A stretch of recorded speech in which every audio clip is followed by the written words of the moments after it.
Halo, assalamualaikum warahmatullahi wabarakatuh.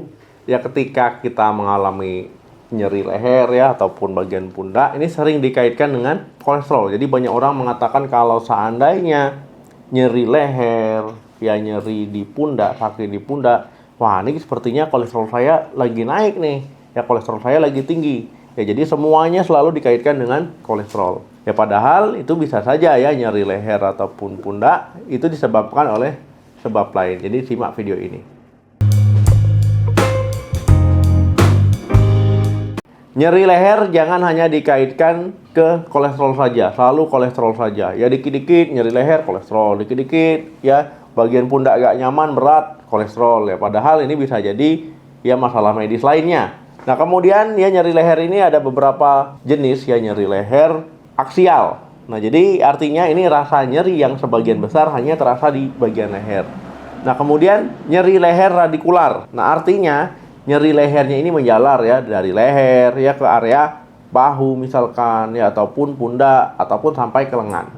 Kemudian ada beberapa faktor penyebab sakit leher dan pundak, diantaranya yang pertama itu karena cedera. Jadi jangan hanya mengatakan kalau seandainya ya sakit leher itu kolesterol. Ya padahal cedera pun bisa jadi faktor penyebab sakit di leher. Misalkan ya teman-teman habis olahraga, ya kemudian salah gerakan ya ataupun salah posisi, misalkan habis main badminton ya ataupun habis main voli. Ya kemudian ya lehernya jadi bermasalah, ya jadi nyeri, jadi tegang ototnya ataupun ya karena teman-teman terjatuh dari sepeda ataupun misalkan terpleset di rumah ya. Jadi kondisi ini juga bisa bikin leher ini jadi sakit, jadi nyeri. Begitu juga dengan bahu. Yang kedua, postur tubuh yang buruk. Nah, jadi teman-teman, ya postur tubuh yang buruk ya ini jadi salah satu penyebab umum ya, penyebab utama orang banyak mengalami sakit leher, ya sakit bahu ataupun pundak. Nah, misalkan teman-teman tidur. Ya, tidur kemudian saat bangun pagi karena salah posisi tidur ya, lehernya jadi kaku, jadi tegang, jadi sakit. Nah, orang bilangnya Indonesia ini mengatakan salah bantal. Jadi kalau salah bantal gimana? Ya banyak orang bilangnya harus dijemur bantalnya. Ya sebenarnya nggak ada hubungannya ya antara jemur bantal dengan sakit leher. Memang karena saat tidur kan kita nggak sadar. Tiba-tiba posisi leher kita mungkin bisa ketekuk ke kanan, ke kiri, ataupun ke depan. Kemudian timbullah nyeri di leher akibat salah posisi tidur. Kalau seandainya sakit leher karena salah posisi tidur, ya saya pernah mengalami itu nggak bisa ya, nengok ke kanan nggak bisa, nengok ke kiri nggak bisa, ke atas juga nggak bisa, dia langsung seperti nyeri dan juga kejang kram gitu ototnya. Nah kemudian karena postur tubuh yang buruk karena duduk, misalkan posisi duduknya ketika bekerja, ya itu agak membungkuk ya, agak membungkuk. Nah kemudian itu juga bisa bikin lehernya jadi tegang, jadi sakit. Nah, begitu juga dengan posisi ketika berdiri ya, berdiri, berjalan, posisinya juga buruk, ya akhirnya bisa sakit leher maupun bahu. Yang ketiga, kerusakan pada tulang belakang.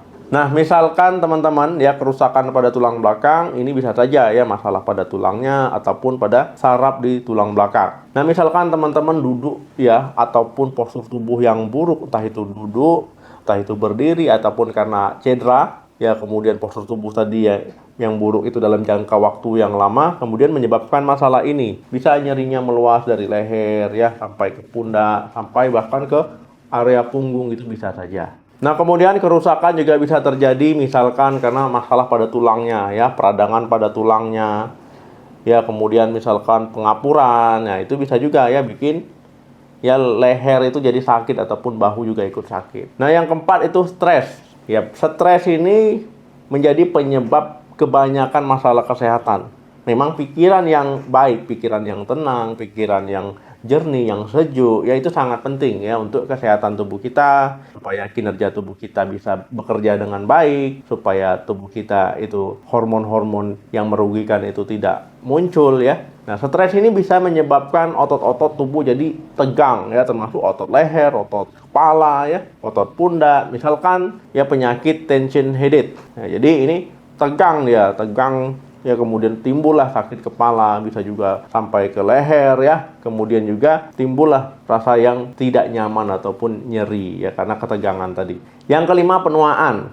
Nah, teman-teman ya, seiring bertambahnya usia ya kita nggak bisa memungkiri ya usia kita pasti bertambah, ya semakin tahun pasti kita semakin menua. Nah, bagian tulang belakang leher ini bisa mengalami penurunan ya fungsinya, kemudian kekuatannya, bahkan kepadatan tulangnya juga bisa menurun ya. Nah, kemudian ada perubahan anatomi di situ. Nah, ini bisa menimbulkan rasa sakit.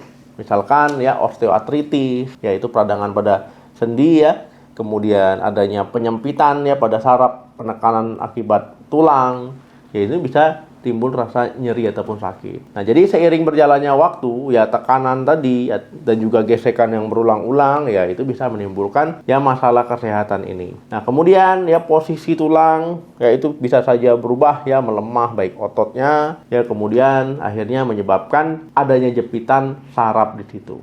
Yang keenam, meningitis.